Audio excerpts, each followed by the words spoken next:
थाना सैनी से संबंधित है। थाना सैनी में 4 जून को राम बाबू तिवारी जी हैं जो लोहंदा गांव के रहने वाले हैं।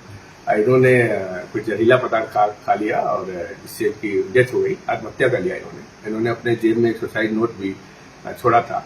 सुसाइड नोट में इन्होंने लिखा था कि हमारे गांव के ग्राम प्रधान, उनके भाई, लोगों के मेरे बेटे को जो निर्दोष था उसको जेल, झूठे मामले में जेल भिजवाने से मैं बहुत आहत हूं और उसी के लिए मैं ये आत्महत्या कर रहा हूं। मेरे आत्महत्या के जिम्मेदार ये प्रधान और उनके भाई हैं। इस पर तत्काल जो मृतक है उनके परिजनों की तरफ से एक तहरीर प्राप्त हुई, हत्या की तहरीर प्राप्त हुई। हत्या का अभियोग तत्काल दर्ज किया गया।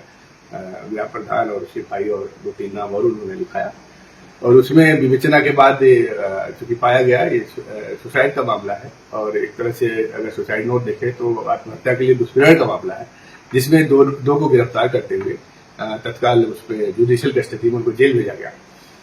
इसके बाद 5 तारीख को जब मृतक राम बाबू का पोस्टमार्टम होता है, पोस्टमार्टम के बाद डेड बॉडी लेकर लोग गांव दाह संस्कार के लिए जा रहे होते तो परिजन और उनके और जो भी मिलने वाले थे, जो हमारा राष्ट्रीय राजमार्ग है NH2, उस पर बॉडी को रखकर काफी देर तक जाम लगाते हैं। गांव के काफी लोग आ जाते हैं, महिलाएं भी रहती हैं, कुछ अराजक तत्व भी उसमें शामिल हो जाते हैं। पुलिस को जैसी सूचना मिलती है, जाम को वहां पहुंचती है, उनसे काफी बातचीत करती है, उनको समझाने बुझाने का प्रयास करती है कि राष्ट्रीय राजमार्ग है, इस पर इतनी देर तक जाम लगाना ठीक नहीं है। लेकिन वो बिल्कुल तैयार नहीं होते। उनका एक मांग था कि जो उनका आदमी जेल में है दुष्कर्म के मामले में, उसको यहाँ लाया जाए तभी वो जाम खोलेंगे।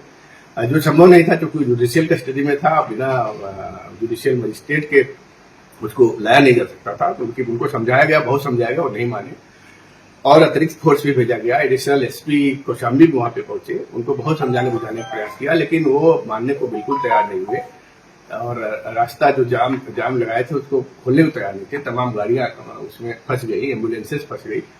एडिशनल SP ने भी काफी उनको समझाया तो एडिशनल SP के साथ भी हाथापाई और बदसलूकी वहां पे की गई। इसके बाद उनको फिर हल्का बल प्रयोग करके वहां से हटवाया गया, सबको सड़क खाली करवाया गया और यातायात को सुगम किया गया। और इसके बाद उसमें एक जाम लगाने का मुकदमा भी लिखा गया, कुछ लोग अरेस्ट भी हुए उसमें और उसमें फिर कार्रवाई की गई।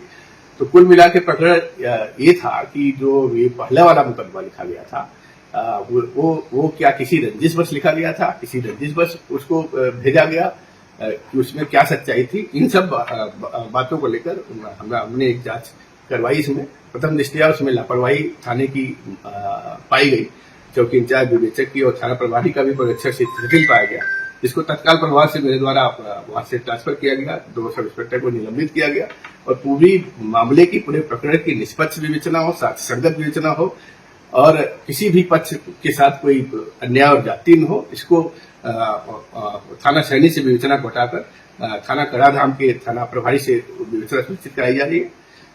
परिजन को ये सब चीजें बता दी गई है और जो उसमें आरोपी जिसके लिए राम बाबू ने आत्महत्या की थी, जिसका नाम लिया है, उसकी तलाश की जा रही है, उस पर इनाम घोषित किया गया है और जल्दी से पूरी प्रकरण में जो निष्पक्ष कार्रवाई हो सुनिश्चित मेरे निकट निर्देशन में की जा रही है। कितना इनाम घोषित किया गया?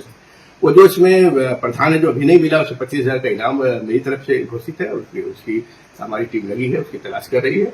जल्दी से समस्त प्रकरण का विस्तार होगा और जो राम बाबू का पीड़ित परिवार था सभी से बात की गई और पुलिस की कार्रवाई से सभी लोग संतुष्ट हैं।